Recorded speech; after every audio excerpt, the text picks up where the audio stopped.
بسم اللہ الرحمن الرحیم۔ گمنام ہیرو کے معزز ناظرین، السلام علیکم۔ آئیے چلتے ہیں کہانی کی طرف۔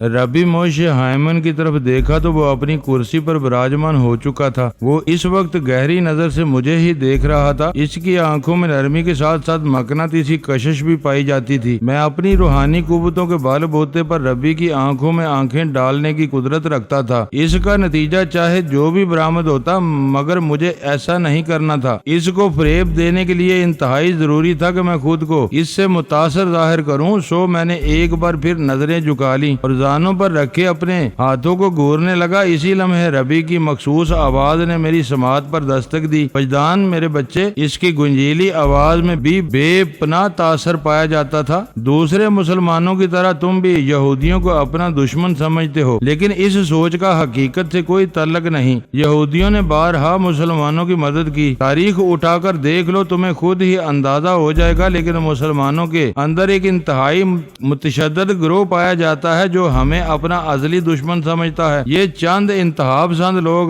باقی لاکھوں کروڑوں مسلمانوں کو ہمارے خلاف بھڑکاتے ہیں۔ اس طرح مجموعی طور پر مسلمان ہم یہودیوں سے نفرت کرنے لگتے ہیں، جو کہ کوئی مثبت قدم نہیں۔ ایسا منفی رویہ اقوام کی تباہی بربادی کا سبب بن جاتا ہے، اور ایسا بھی ہو رہا ہے۔ تم خود دیکھ سکتے ہو اس وقت تمہاری قوم کس انتشار کا شکار ہے۔ منفی اور مخالفانہ سوچ نے انہیں اندرونی طور پر شکست و ریخت میں مبتلا کر رکھا ہے۔ وہ کہیں یہودیوں سے نفرت کرتے ہیں اور کہیں ہندوؤں سے ان کی دشمنی ہے۔ کبھی عیسائیوں کے خلاف اٹھ کھڑے ہوتے ہیں اور کبھی کسی اور قوم کو برا بھلا کہنے لگتے ہیں۔ انہیں اپنے سوا سب کافر نظر آتے ہیں۔ میرے بچے، یہ سوچ، یہ رویہ منفی ہے، غیر صحت مند یعنی بیمار ہے۔ کیا یہ پنپنے کی نشانیاں ہیں؟ میں سر جھکائے خاموش بیٹھا رہا۔ ربی کی باتوں کا یکسر مجھ پر اثر ہوا، اور نہ ہی میں نے اس سے پوچھا کہ یہودی کیا کرتے پھر رہے ہیں۔ وہ محبت اور بھائی چارے کے نام پر کسی طرح اقوام عالم کو اپنا غلام بنا رہے ہیں۔ خاموش رہ کر اس کی تقریر سننے میں ہی میری بھلائی تھی۔ میں اسے فریب مسلسل میں مبتلا رکھنا چاہتا تھا۔ وہ سلسلہ کلام کو آگے بڑھاتے ہوئے بولا، دوسری اقوام سے نفرت اور دشمنی تو رہی ایک طرف، مسلمان خود اپنے اندر بھی بے شمار فرقوں اور طبقوں میں بٹ چکے ہیں۔ ہر طبقہ، ہر فرقہ دوسرے کو کافر قرار دیتا ہے اور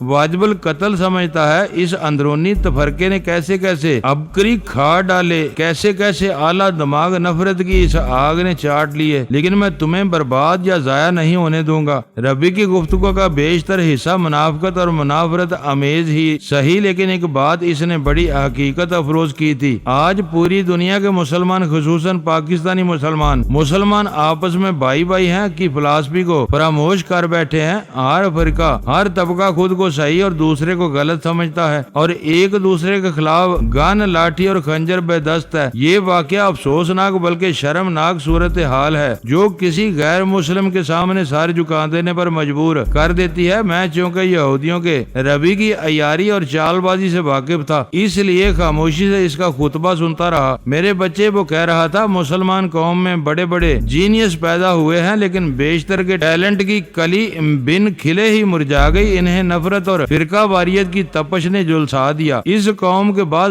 عاقبت نا اندیش لوگوں نے خود اپنے پاؤں پر کلہاڑی ماری، مگر میں تم پر ایک ذرا آنچ نہیں آنے دوں گا۔ اس نے 2 مرتبہ اس حوالے سے خصوصاً میرا ذکر کیا تھا۔ رد عمل کے طور پر میرا سر اٹھا کر اس کی طرف دیکھنا لازمی ہو گیا تھا، اس خیال سے کہ اسے مجھ پر کوئی شک نہ ہو۔ میں نے چونکے ہوئے انداز میں ایک لمحے کے لیے اس کی آنکھوں میں جھانکا، پھر نگاہ جھکا لی۔ میں اس پر یہ ظاہر کرنا چاہتا تھا کہ اس سے آنکھ ملانا میرے بس کی بات نہیں۔ ربی موش ہائمن نے اپنے مخصوص تاثر انگیز آواز میں خطاب جاری رکھا، میرے بچے، تمہیں ایک نظر دیکھتے ہی مجھے تمہاری صلاحیتوں کا اندازہ ہو گیا تھا۔ تم نے آج تک فضول کاموں میں اپنی توانائی صرف کی ہے۔ میں تمہیں بتاؤں گا کہ عظیم کارنامے کس طرح سر انجام دیے جاتے ہیں۔ میرے سائے میں رہ کر تم زندگی کے انوکھے تجربے سے گزرو گے، اسی لیے میں نے تمہیں امریکی CIA سے چھینا ہے۔ اس نے لفظ چھینا پر کافی زور دیا تھا۔ میں نے بے ساختہ گردن اٹھا کر اسے دیکھا، وہ بولا یہ CIA والے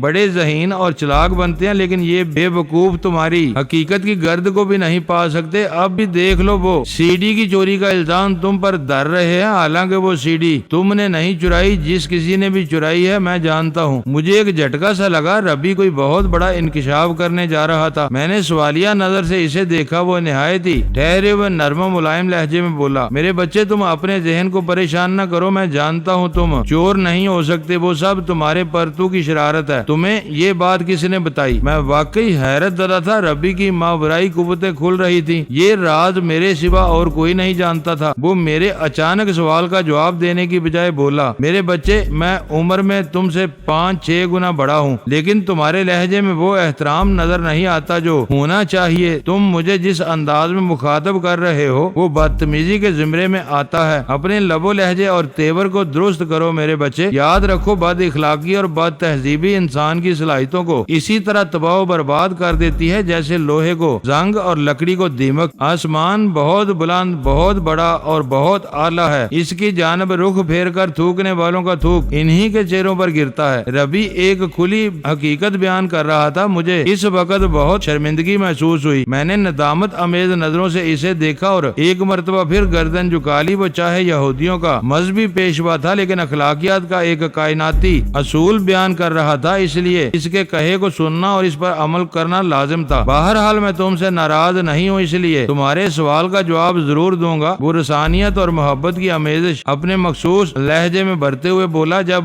میں تمہاری پر اسرار جسمانی اور ذہنی بلکہ روحانی صلاحیتوں سے آگاہ ہو گیا ہوں تو یہ بھی جانتا ہوں کہ تمہارا وہ پرتو کیا کیا کرتا پھر رہا ہے۔ اس کی شرارتیں ابھی ختم نہیں ہوئی۔ CD کی چوری کے بعد بھی اس نے ایک تازہ دم کارنامہ انجام دے ڈالا ہے۔ وہ کیا؟ میں پوچھے بنا نہ رہ سکا، البتہ اس دفعہ میرے لہجے میں احترام شامل تھا۔ اس شریر نے تمہاری ساتھی صدف کو شعیب غوری کی قید سے نکال لیا ہے۔ ربی نے میری سماعت پر ایک خوفناک دھماکہ کیا۔ دلچسپ بات یہ ہے کہ صدف اسے اصلی وجدان ہی سمجھ رہی ہے اور اس میں اس بیچاری کا بھی کوئی قصور نہیں۔ میں دیدے پھاڑ کر ربی موشے ہائمن کو دیکھ رہا تھا۔ میں اس کی اسپرچول اپروچ کا قائل ہو گیا۔ وہ بے پناہ روحانی صلاحیتوں کا مالک تھا۔ اس وقت میں براہ راست اس کی آنکھوں میں دیکھ رہا تھا۔ ایک لمحے کے لیے مجھے یوں محسوس ہوا جیسے وہ میرے اندر اترنے کی کوشش کر رہا ہو۔ بے ساختہ میں نے نگاہ جھکا لی۔ اسی لمحے ایک خطرناک سوال نے میرے ذہن میں جنم لیا۔ اگر ربی نے واقعی کسی روحانی صلاحیت سے وہ احوال معلوم کیا تھا تو پھر اس بات کے امکانات بھی روشن تھے کہ وہ روٹی والے منصوبے سے بھی واقف ہوگا، بلکہ اسے تو یہ بھی جاننا چاہیے کہ روٹی اس کی نہیں بلکہ کسی مخالف گروہ کے لیے کام کر رہی ہے۔ اس خیال نے مجھے گہری تشویش میں مبتلا کر دیا۔ اس معاملے کا ایک اور پہلو بھی تھا۔ میرا ذہن یہودیوں کی ازلی مکاری کی طرف جا رہا تھا اور ربی ایک طرح سے یہودیوں کا سردار تھا۔ اس کی مکاری اعلیٰ کوالٹی کی ہوتی۔ میں نے تنقیدی انداز میں سوچا، ممکن ہے ربی مجھے متاثر کرنے کے لیے وہ باتیں کر رہا ہو۔ شعیب غوری یہودی لابی کا پلانٹڈ تھا،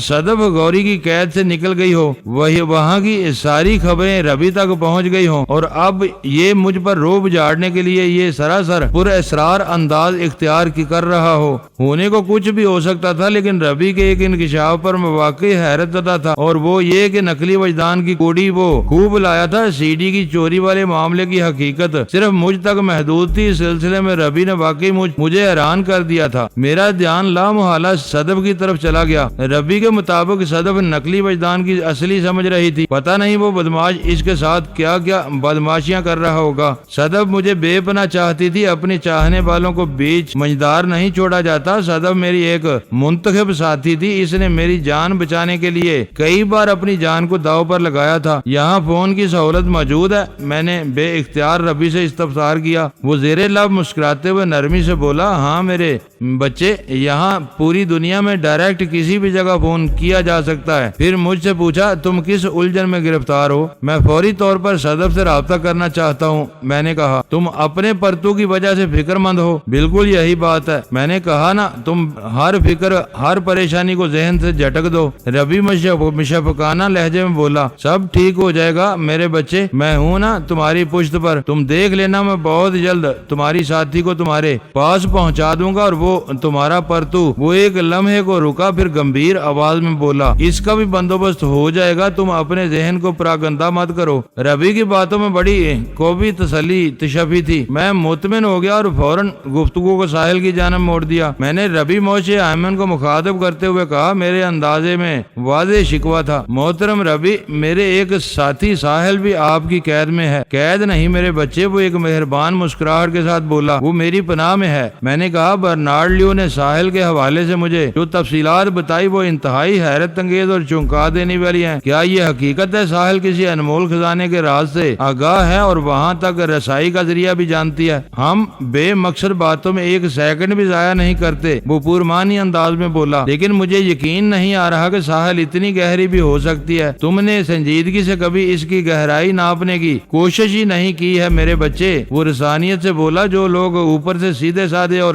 معصوم نظر آتے ہیں وہ اپنے اندر کئی سمندر چھپائے بیٹھے ہوتے ہیں۔ تم نے اپنی ساتھی ساحل کو ہمیشہ ایک عام سی لڑکی سمجھا ہے۔ بہرحال تمہیں بہت جلد یقین آ جائے گا کہ ساحل کوئی عام سی لڑکی نہیں ہے۔ کیا میں اس وقت ساحل سے مل سکتا ہوں؟ کافی دیر سے دل میں مچلنے والا سوال بالآخر میری زبان پر آ ہی گیا۔ ربی نے بڑے معنی خیز نظر سے مجھے دیکھا اور گہری سنجیدگی سے بولا، میں تمہیں ساحل سے ضرور ملواؤں گا، مگر فوری طور پر یہ ممکن نہیں، بلکہ یوں سمجھو سرے دست یہ مناسب نہیں۔ تمہیں 2 دن مزید انتظار کرنا ہوگا، اس کی یاد میں تھوڑا اور تڑپنا ہوگا۔ وہ خاموش ہو کر خلا میں گھورنے لگا، چند لمحات کے بعد دوبارہ مجھ سے مخاطب ہوتے ہوئے بولا، وجدان میرے بچے، کسی کی یاد میں تڑپنا اور اس طرح تڑپنا کہ تمہاری تڑپ کسی کو نظر نہ آئے، بہت مشکل کام ہے۔ میں دیکھ رہا ہوں کہ تم یہ مشکل کام کرنے میں کامیاب ہو رہے ہو، حالانکہ میں جانتا ہوں تم اس سے بھی کہیں زیادہ مشکل اور کٹھن کام کر سکتے ہو۔ تمہارے اندر بے پناہ حوصلہ اور قوت برداشت ہے، مگر عشق کے میدان میں تم مار کھا رہے ہو۔ وہ خاموش ہوا تو میں نے اضطراری انداز میں پوچھا، پھر مجھے کیا کرنا چاہیے؟ میرے سوال کا جواب دینے کی بجائے وہ یک ٹک میری آنکھوں میں دیکھنے لگا۔ اس کی آنکھوں میں بے پناہ مقناطیسی کشش تھی۔ اگلے ہی لمحے میں نے نگاہ جھکا لی۔ اس کا ہرگز یہ مطلب نہیں تھا کہ میں اس سے آنکھیں ملانے کی قدرت نہیں رکھتا تھا، بلکہ میں یہ سب کچھ ایک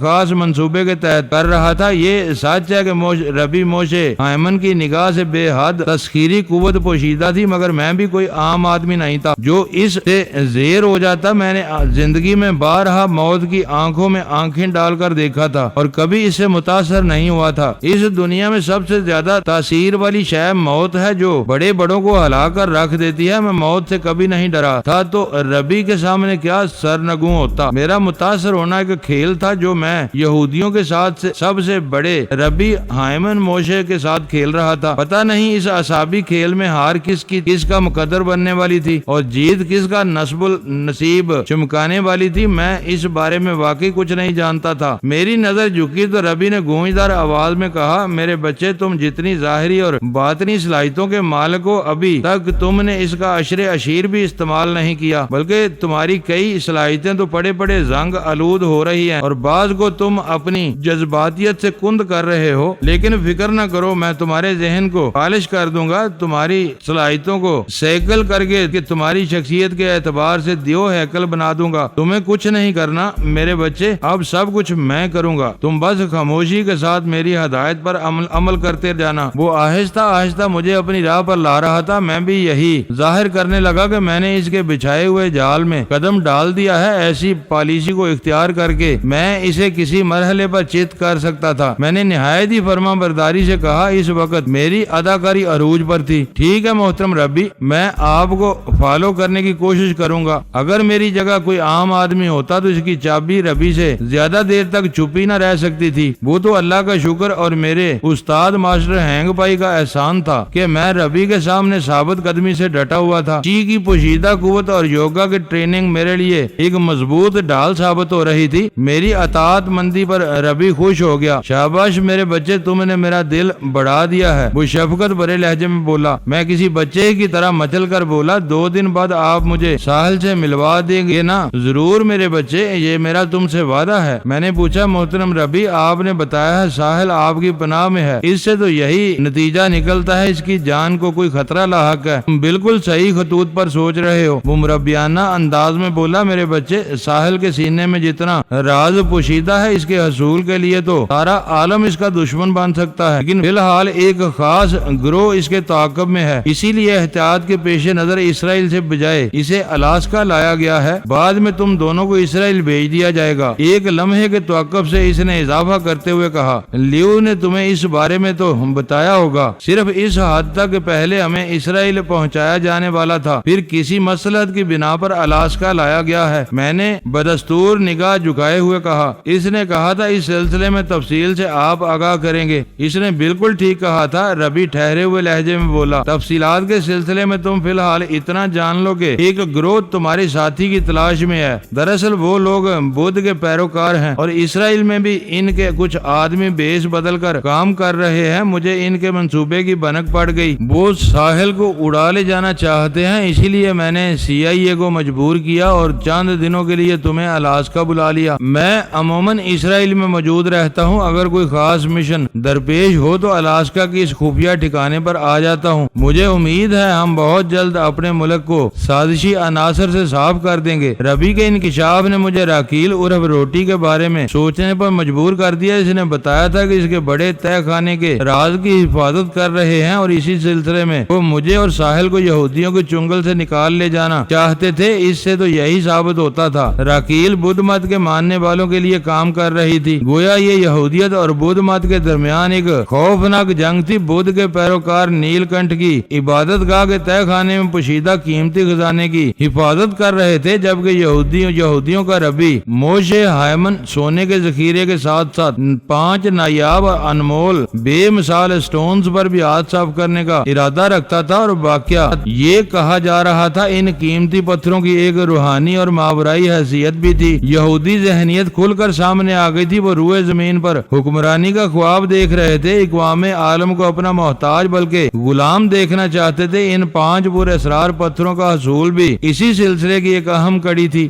میرا تجربہ اور مطالعہ بلکہ مشاہدہ تو یہ سبق دیتا تھا کہ قدرت نے اگر زیر زمین کچھ خزانوں کو پوشیدہ رکھ چھوڑا ہے تو اس میں اس کی کوئی گہری مصلحت کار فرما ہوتی ہے، لہذا پوشیدہ راز کو پوشیدہ ہی رہنا چاہیے۔ اگر آج تک جن خفیہ خزانوں کو بھی کھود کر نکالا گیا، انہوں نے بڑی تباہی اور بربادی پھیلائی ہے، ہزاروں لاکھوں انسانی جانوں کے زیاں کے ساتھ ساتھ اس کرۂ ارض نے بھی بہت مصیبت اٹھائی ہے۔ اس روشنی میں یہودی منفی اور بدھ کے پیروکار مثبت طرز عمل کے حامل نظر آتے تھے، اور میں نے ہمیشہ مثبت اور تعمیری لوگوں کا ساتھ دیا ہے۔ منفی اور تخریبی لوگ سدا میری ہیٹ لسٹ پر رہے ہیں، لہذا یہودیوں سے میری دشمنی کسی تعریف یا تعارف کی محتاج نہیں تھی۔ اس کا مطلب یہی تھا کہ میں بدھ مت کا دوست تھا۔ اس دوستی کی درخشندہ مثال تو ساحل تھی، جو میری رگے جاں کی حیثیت اختیار کر چکی تھی۔ میں نے ربی موشے ہائمن سے استفسار کیا، محترم ربی، اسرائیل کے اندر تو آپ بہت طاقتور ہیں اور یہاں امریکہ میں بھی آپ کے اشارے چلتے ہیں، پھر بدھ مت کے ایک چھوٹے سے گروہ کے سامنے اتنے بے بس کیسے ہو گئے کہ آپ کو ہنگامی حالات میں اپنا منصوبہ تبدیل کرنا پڑا؟ اس نے بڑی ٹھہری ہوئی نظر سے مجھے دیکھا۔ اس وقت میں اس کے چہرے کو تاک رہا تھا۔ میں نے اس کے جواب دینے سے پہلے مزید کہا، بدھ کے ماننے والے تو زیادہ تربت اور چین میں پائے جاتے ہیں، پھر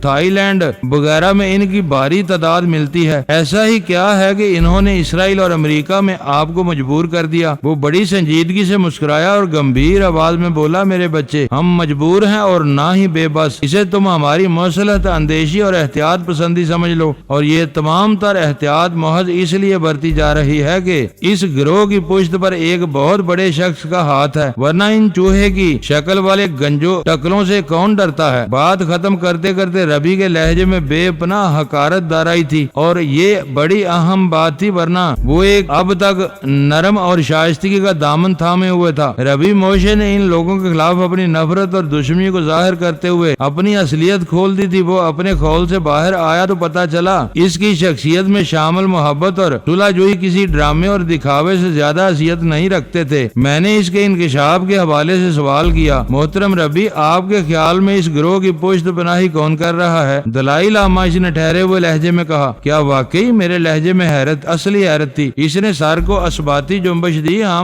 واقعی میرے بچے، اور دلائی لاما کی روحانی صلاحیت کو بہرحال نظر انداز نہیں کیا جا سکتا۔ پھر وہ رعونت بھرے انداز میں بولا، لیکن میرے اس قلعے تک رسائی حاصل کرتے ہوئے دلائی لاما کی سوچ اور تصور کے پار جل جائیں گے۔ یہاں میری مرضی کے بغیر پرندہ بھی پار نہیں مار سکتا۔ اس کے بعد بھی ربی اپنی اپنی شان اور اختیارات کے ذریعے بہت کچھ کہتا رہا، مگر میرا ذہن تھونچی کی باتوں کو ٹریس کر رہا تھا۔ بدھ نیل کنٹھ کی عبادت گاہ میں تھونچی نے مجھے بتایا تھا تہ خانے والے خفیہ خزانے کی حفاظت باقاعدہ دلائی لاما کی نگرانی میں ہوتی ہے، اسی لیے آج تک اس خزانے کو کوئی حاصل نہیں کر سکا۔ ہر دور کا دلائی لاما اور اس کے چند رفقا ہی اس راز سے واقف ہوتے ہیں۔ تھونچی نے یہ بھی کہا تھا دلائی لاما مجھ پر اپنا اعتماد ظاہر کر چکا ہے۔ اس کا مطلب یہی تھا کہ تھونچی نے کوئی غلط بیانی کی تھی اور نہ ہی ربی مجھ سے جھوٹ بول رہا تھا۔ منفی اور مثبت دو قوتوں میں ایک خوفناک ٹکراؤ ہونے والا تھا اور میں اس جنگ کی بساط کا ایک ایسا مہرہ تھا جس کے ذریعے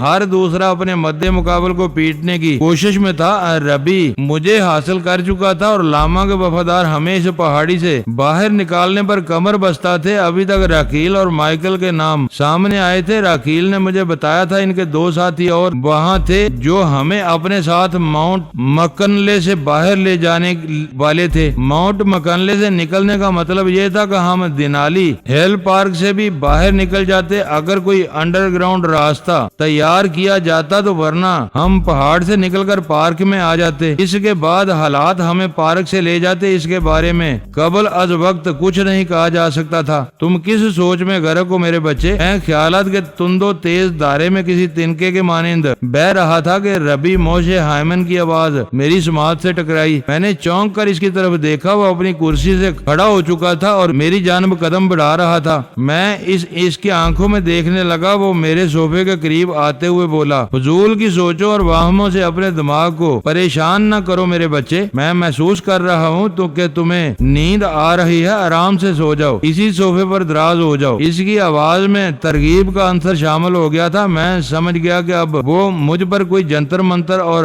تنتر کرنے والا تھا۔ یہ بڑا ہی اہم مرحلہ تھا۔ اگر میں بھرپور اداکاری کے مظاہرے میں کامیاب ہو جاتا تو ربی کے مذموم عزائم مجھ پر روزے روشن کی طرح کھل سکتے تھے۔ مجھے اس سے تعاون کرنا تھا، یہ ظاہر کرنا تھا میں اس کے ٹرانس میں آ گیا ہوں۔ وہ مجھے ہپناٹائز کرنے جا رہا تھا۔ میں کسی انتہائی فرما بردار اور اطاعت گزار ملازم کے مانند ربی کے حکم پر صوفے پر دراز ہو گیا۔ وہ صوفہ بڑا دبیز اور آرام بخش تھا۔ میں نے آنکھیں کھلی رکھی، تاہم ان میں خمار کی مصنوعی کیفیت بھر لی۔ ربی میرے سرانے آ کر کھڑا ہو گیا۔ اس نے براہ راست میری آنکھوں میں دیکھنا شروع کر دیا۔ چند سیکنڈ تک میں اس سے آنکھیں ملائے رکھی، پھر پلکیں جھپک کر یوں ظاہر کرنے لگا جیسے اس دیکھن دکھن نے میری اندر بے چینی بھر دی ہے۔ اسی لمحے ربی کی سرسراتی ہوئی آواز میری سماعت تک پہنچی۔ میرے بچے، نیند نے تمہیں بے حال کر رکھا ہے، تمہارے پپوٹے بھاری ہو رہے ہیں، پلکیں من کی ہو رہی تھیں، آنکھیں کھلی رکھنا تمہارے اختیار میں نہیں رہا، تمہیں پلکیں نیند کے بوجھ سے دبی جا رہی ہیں، یہ جھک رہی ہیں، تمہاری آنکھیں بند ہو رہی ہیں۔ ربی کی آواز میں بڑی زوردار ترغیب تھی۔ میری جگہ اگر کوئی اور شخص اس کے قابو میں آیا ہوتا تو ان سجیشنز کے نتیجے میں کب کا سو چکا ہوتا۔ یہ تو میرا ہی حوصلہ تھا کہ اب تک اس کے ٹرانس میں نہیں آیا تھا۔ چی کی قوت اور یوگا کی مشق نے مجھے ایک مضبوط ڈال فراہم کر رکھی تھی، تاہم ربی کو کامل فریب دینے کے لیے اس کی سجیشن کے اثرات کا اظہار ضروری تھا۔ میں نے سوچے سمجھے منصوبے کے تحت ایک دو بار پلکوں کو پھڑپھڑانے والے انداز میں حرکت دی اور آنکھیں بند کر لی۔ بند آنکھوں کے پیچھے مجھے ربی کی گونجدار آواز سنائی دی، تمہاری آنکھیں بند ہو چکی ہیں، تم نیند کی وادیوں میں اتر رہے ہو، لیکن تمہارے کان میری آواز سن رہے ہیں، صرف میری آواز۔ کائنات کی باقی آوازیں اور صدائیں تمہاری سماعت تک نہیں پہنچ رہی ہیں، تم صرف میری آواز سن رہے ہو اور میری زبان سے ادا ہونے والا ایک ایک لفظ تمہاری یادداشت میں نقش ہو رہا ہے۔ بیدار ہونے کے بعد حالت نیند میں ہونے والی کوئی بات تمہیں یاد نہیں رہے گی سوائے میری ہدایت کے۔ میں کسی عمدہ معمول کے مانند خاموش پڑا تھا۔ میں ربی پر یہی ظاہر کر رہا تھا کہ اس کے مکمل ٹرانس میں ہوں۔ وہ اپنی ترغیبات کو آگے بڑھاتے ہوئے بولا، میں تمہارا مربی موشے ہائمن ہوں، تم میری ہدایت کو توجہ سے سن رہے ہو۔ مجھے اس کی آواز پر تاثر لگ رہی، اس لیے بھی کوئی اور آواز تمہاری سماعت تک رسائی حاصل نہیں کر سکتی۔ تم اس وقت مکمل طور پر میرے قبضہ قدرت میں ہو، تمہارے دماغ پر میری حکمرانی ہے۔ تمہارا دماغ کسی صاف شفاف سلیٹ کے مانند ہے، وہاں یادداشت کے نام پر ایک لفظ بھی موجود نہیں۔ میں اب جو بھی بات تمہارے ذہن میں نقش کروں گا وہ تمہاری لانگ ٹرم میموری کا حصہ بن جائے گی۔ یہاں تمہاری شخصیت تمہاری بنیاد ہوگی۔ بعد میں جب تمہاری ٹریننگ ہوگی تو تم از خود شارٹ ٹرم میموری بناتے چلے جاؤ گے۔ اب میں تمہارا ایک چھوٹا سا ٹیسٹ لوں گا۔ اتنا کہہ کر وہ چند لمحات کے لیے خاموش ہو گیا، پھر اپنی مخصوص تاثر انگیز اور گونجدار آواز میں سلسلہ ترغیبات کو آگے بڑھاتے ہوئے بولا، میں تم سے ایک آسان سا سوال پوچھتا ہوں، ذرا سوچ کر بتاؤ تمہارا نام کیا ہے؟ ربی نے ایک شاطرانہ چال چلی تھی، اس طرح وہ اپنی کارکردگی اور میری محکومی کو بھی چیک کرنا چاہتا تھا۔ ربی کے مطابق میرا دماغ اس وقت اس کے قبضے میں تھا اور میں اسے اسی کی خوش فہمی میں مبتلا رکھنا چاہتا تھا، لہذا میں نے اس کے سوال کا جواب نہ دیا، تاہم آنکھیں بند رکھتے ہوئے چہرے پر الجھن کے تاثرات پیدا کر لیے۔ میں ربی پر یہ ظاہر کر رہا تھا جیسے میں اپنا نام یاد کرنے کی کوشش کر رہا ہوں، لیکن مجھے اس کوشش میں ناکامیابی ہو رہی ہے۔ ربی نے اپنی دانست میں میرا دماغ صاف کر دیا تھا، پھر میں اپنا نام بتانے کی غلطی کیوں کر سکتا تھا؟ تم اپنے ذہن پر زور مت ڈالو میرے بچے۔ ربی کی مشفق مہربان آواز میری سماعت تک پہنچی، اس آواز میں کامیابی کا نشہ بھی شامل تھا۔ تمہارا ذہن کسی صاف سلیٹ کی مانند ہے، اس وقت تمہاری یادداشت کے تمام خانے بالکل خالی ہیں، میں تمہاری یادداشت رقم کرتا ہوں۔ تمہارا نام راجر ہے، بولو تمہارا کیا نام ہے؟ راجر۔ میرے ہونٹ تھرتھرائے۔ اس وقت میں چت آنکھیں بند کیے خاموش اور بے حس و حرکت پڑا تھا۔ میری اداکاری دیکھنے سے تعلق رکھتی تھی، میں یہودیوں کے ایک جید عالم کے سامنے بڑی کامیابی سے اپنا خود منتخب کردہ رول ادا کر رہا تھا اور بڑی کام کی پرفارمنس دے رہا تھا۔ میں تمہارا ربی مربی ہوں موشے ہائمن، آپ میرے ربی، میرے سب کچھ ہیں۔ آج کے بعد تم صرف میرا حکم مانو گے، ربی نے کہا۔ آپ جیسا کہہ رہے ہیں میں ویسا ہی کروں گا، میں نے نہایت ہی فرما برداری سے کہا۔ وہ سجیشن کے سلسلے کو دراز کرتے ہوئے بولا، آئندہ بھی تمہیں میں اسی طرح ترمیمی عمل کے دوران میں خصوصی ہدایت دیا کروں گا جو تمہارے ذہن میں نقش ہوتی جائیں گی۔ تم اس عمل گایا ان باتوں کا کسی سے بھی ذکر نہیں کرو گے، ہرگز نہیں، میں نے کمزور مگر قطعیت سے بھرپور لہجے میں کہا۔ ربی، میرے ربی، میں صرف اور صرف آپ سے متعلق رہوں گا اور ہر قسم کی ہدایت آپ ہی سے لوں گا۔ شاباش میرے بچے۔ ربی کی آواز میں خوشی کا عنصر شامل ہو گیا۔ میں خاموش آنکھیں بند کیے لیٹا رہا۔ ربی کے مذموم اور خطرناک ارادے اب کھل کر میرے سامنے آ گئے تھے۔ وہ مکمل طور پر مجھے اپنا محکوم، اپنا اعلی کار بنا کر رکھنا چاہتا تھا۔ یہ اس کی جانب سے ایک طرح سے برین واشنگ کی ابتدا تھی۔ وہ میری شخصیت کو اپنے مقاصد کے مطابق تعمیر کرنا چاہتا تھا۔ میری ضد، سرکشی اور مستقل مزاجی نے اسے باور کرا دیا تھا کہ دوستی کا ہاتھ بڑھا کر یا کسی عارضی ٹریٹمنٹ سے بات نہیں بنے گی۔ اگر مجھے اپنے اشاروں پر نچانا ہے تو پھر اسے کوئی دیرپا اور مضبوط بندوبست کرنا ہوگا۔ برین واشنگ اسی سلسلے کی ایک کڑی تھی۔ راکیل عرف روٹی کی باتیں حرف بے حرف درست ثابت ہو رہی تھی۔ اس کے مطابق ربی ہپناٹائز اور دیگر پراسرار علوم کا ماہر تھا۔ اگر میں اس کے ہتھے چڑھ گیا تو وہ میری برین واشنگ کر دے گا، پھر وہ لوگ مجھے اپنے مقصد کا بنانے کے لیے واشنگٹن ڈی سی بھیج دیں گے، جہاں تربیت کے نام پر میرے ساتھ پتہ نہیں کیا کیا کیا جائے گا۔ ربی نے بھی اسی قسم کے عزائم کا اظہار کیا تھا۔ یہ الگ بات ہے کہ میں اس کے ہتھے نہیں چڑھا تھا، بلکہ غیر محسوس طور پر اس وقت ہتھے سے اکھڑا ہوا تھا۔ ربی موشے ہائمن مزید 5 منٹ تک مجھے مختلف ترغیبات دیتا رہا۔ میں نے اس کی تکنیک سے اندازہ لگا لیا تھا کہ وہ کم از کم ایک بار اور مجھے ترمیمی عمل سے گزارے گا۔ ترغیبات کے حساب سے اس کا کام مکمل نہیں ہوا تھا۔ اس کی دانست میں اس نے پروگرام کا پہلا حصہ بڑی خوش اسلوبی سے مکمل کر لیا تھا۔ اس کام سے نمٹنے کے بعد وہ اختتامی ترغیبات کے حساب سے اس کا کام مکمل نہیں ہوا تھا۔ اس کی دانست میں اس نے پروگرام کا پہلا حصہ بڑی خوش اسلوبی سے مکمل کر لیا تھا۔ اس کام سے نمٹنے کے بعد وہ اختتامی ترغیبات کی طرف آ گیا۔ اب تم سو جاؤ گے، گہری نیند، بہت ہی گہری نیند۔ تمہیں کچھ یاد نہیں رہے گا تم پر کیا عمل کیا گیا،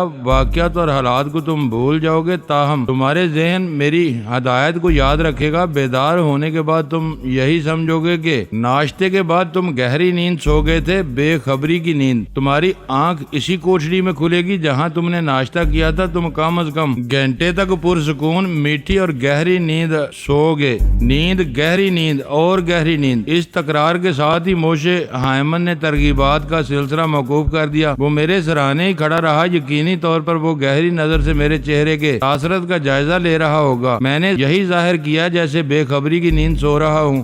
ربی کو ایک کامل دھوکہ دینے کے اس آخری مرحلے پر میں اسی قسم کی کوتاہی کا متحمل نہیں ہو سکتا تھا۔ ٹھیک 5 منٹ بعد اس وسیع و عریض ہال کے سنگلاخ فرش پر ربی کے قدموں کی چھاپ ابھری۔ وہ میری طرف سے مطمئن ہونے کے بعد مجھ سے دور جا رہا تھا۔ کہاں میں اس کا اندازہ نہیں لگا سکتا تھا کیونکہ میری آنکھیں بند تھی اور میں ہپناٹائز ہو چکا تھا۔ تھوڑی دیر بعد اسی حال میں متعدد قدموں کی آوازیں ابھری۔ وہ کم از کم 3-4 افراد تھے۔ میں سمجھ گیا وہ لوگ مجھے وہاں سے اٹھا کر واپس کوٹڑی میں پہنچانے آئے ہیں۔ میں نے خود کو ویسا ہی بنا لیا جس کی وہ توقع کر رہے تھے۔ مجھے کاندھے پر لاد کر ہال سے نکال لیا گیا۔ جب مجھے اس مختصر سی کوٹڑی میں لے جایا گیا تھا تو میں مکمل بے ہوشی کی حالت میں تھا۔ میں نہیں جانتا تھا کوٹڑی سے باہر نکلنے کے لیے کیا ٹیکنیک آزمائی گئی تھی، تاہم اب میں محض بے ہوشی کا ناٹک کر رہا تھا، لہذا کوٹڑی میں داخلے کے وقت یہ راز مجھ پر کھل جاتا۔ میں لمحہ بے لمحہ اس موقع کا انتظار کرنے لگا۔ ایک شخص نے مجھے کاندھے پر ڈال رکھا تھا اور 2-3 ساتھ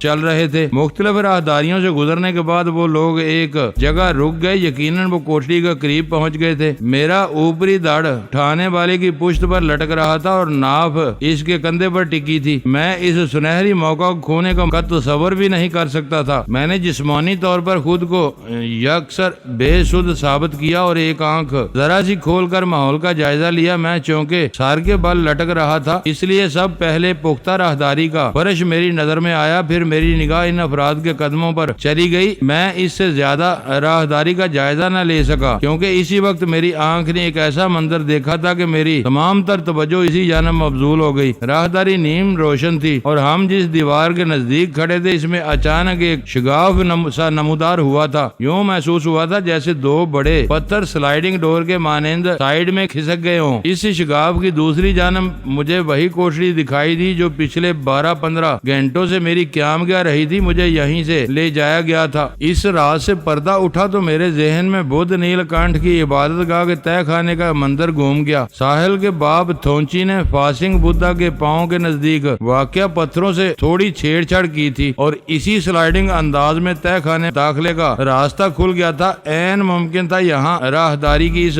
دیوار میں بھی وہی ویسا ہی میکینزم موجود ہو۔ روٹی کے مطابق وہ واش روم کے کسی خفیہ راستے سے اندر آئی تھی۔ اس کا یہی مطلب تھا اس کوٹڑی میں آمد و شد کے لیے ایک سے زیادہ راستے موجود تھے۔ میں انہی سوچوں میں الجھا ہوا تھا۔ مجھے کوٹڑی کے اندر پہنچا دیا گیا۔ میں نے اپنی نیم و آنکھوں کو بڑی صفائی سے بند کر لیا۔ میں چاہتا تو کن اکھیوں سے انہیں جاتے ہوئے دیکھ سکتا تھا لیکن اس مرحلے میں کوئی رسک لینے کو تیار نہیں تھا۔ میں نے بڑے تحمل اور محنت سے یہ کھیل بنایا تھا۔ ایک ذرا سی شوق کے دیدار میں میں اس کھیل کو بگاڑنے کی حماقت نہیں کر سکتا تھا۔ انہوں نے مجھے میٹرس پر لٹا دیا اور جس خاموشی سے وہاں پہنچے تھے اسی خاموشی کے ساتھ واپس لوٹ گئے۔ اب مجھے کم از کم 4 گھنٹے تک تنمیمی نیند کا ناٹک کرنا تھا۔ ربی کو یقین دلانا تھا کہ اس کا تجربہ کامیاب رہا۔ اس کا یقین میری کامیابی کی کنجی تھا۔ رات کا آخری پہر شروع ہو چکا تھا۔ روٹی حسب وعدہ کوٹڑی میں پہنچ گئی۔ میں چونکہ آدھی رات کے بعد سے مسلسل جاگ رہا تھا اس لیے اس کی آمد مجھ سے چھپی نہ رہ سکی اور میں واش روم میں اس کے آثار